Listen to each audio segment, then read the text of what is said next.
Hey guys, Mater here with another car review from Gran Turismo Sport.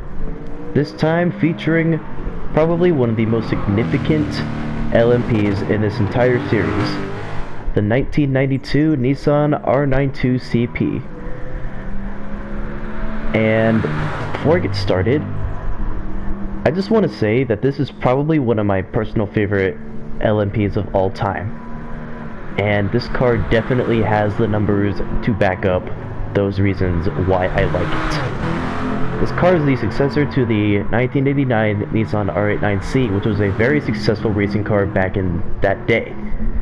But due to regulations in 1990 saying that Nissan couldn't use turbochargers in racing events in America and Europe, the Nissan R89C was prevented from racing in those countries. But in Japan, turbochargers were still allowed. So Nissan decided to update the car into this car you see here, the R92CP. And this car was a dominating force on the racetrack, winning all 6 races in the All Japan Championship races. Now, for such a powerful force of a car, what's the secret behind it? Well, let's start off with this. 928 horsepower from a 3.8 liter twin turbocharged V8 engine in a car from 1992. That's fantastic. It also has a very respectable 689 pound-feet of torque.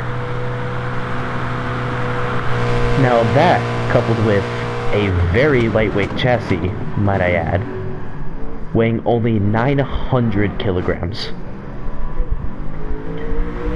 Now this is the classic high power, low weight formula that everyone knows and loves. But that power output with that low of a weight means that this car has a power to weight ratio of 1,042 horsepower per ton. Over 1,000 horsepower per ton.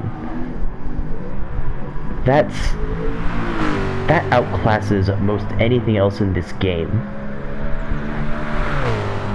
And this car in this game is still a dominating force. But how? Those numbers are meaningless if it doesn't perform well on the track. Well, luckily, this car very much delivers in those fronts as well. The cornering ability in this car is fantastic, even out-rivaling even modern LMPs. The power in this car easily allows it to accelerate very quickly.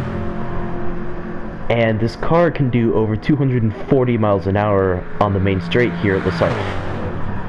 Now, this car is definitely more suited to high-speed courses like here at Le Sarthe, but it could also probably fare well in courses like the Nürburgring and Spa. But that does lead me to one downside of this car. And it's not even a major downside, but this car wheel spins a lot, especially at low speed corners. That's not to say that it's unusable at low speed tracks, but it definitely needs to be taken into consideration that throttle control is very, very important at low speed corners, or else this car is prone to spinning out.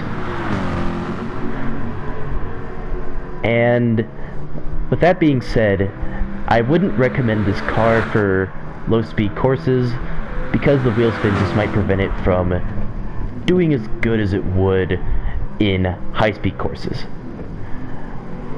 Now, this car is strangely not used as much as it should be, because cars like the Mazda LM55 and the Tomahawk, Group 1 versions of course, are very popular and are probably the most popular LMP cars or Group 1 cars in this game.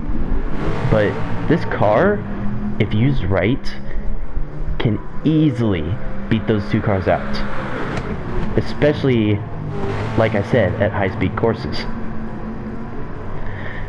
So I highly recommend this car to anyone who likes using a car that isn't used as often, but is still very much a dominating force that needs to be prepared for.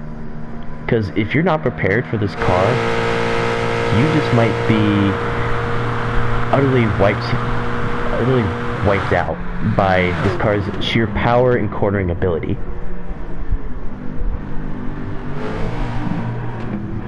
So overall, the Nissan R92CP definitely lives up to its reputation as being one of the most significant cars in this game, not only in this game, but to the series as a whole.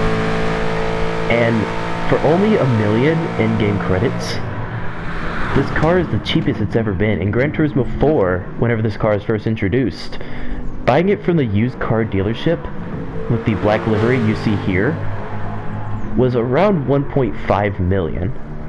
And in Gran Turismo 6, it was nearly 2 million. So this car is the cheapest it's ever been.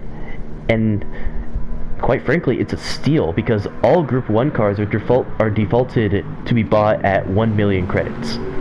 So if you can grind that money out real quick, it is very much worth it. So like I said, I recommend this car to anyone who likes to try something different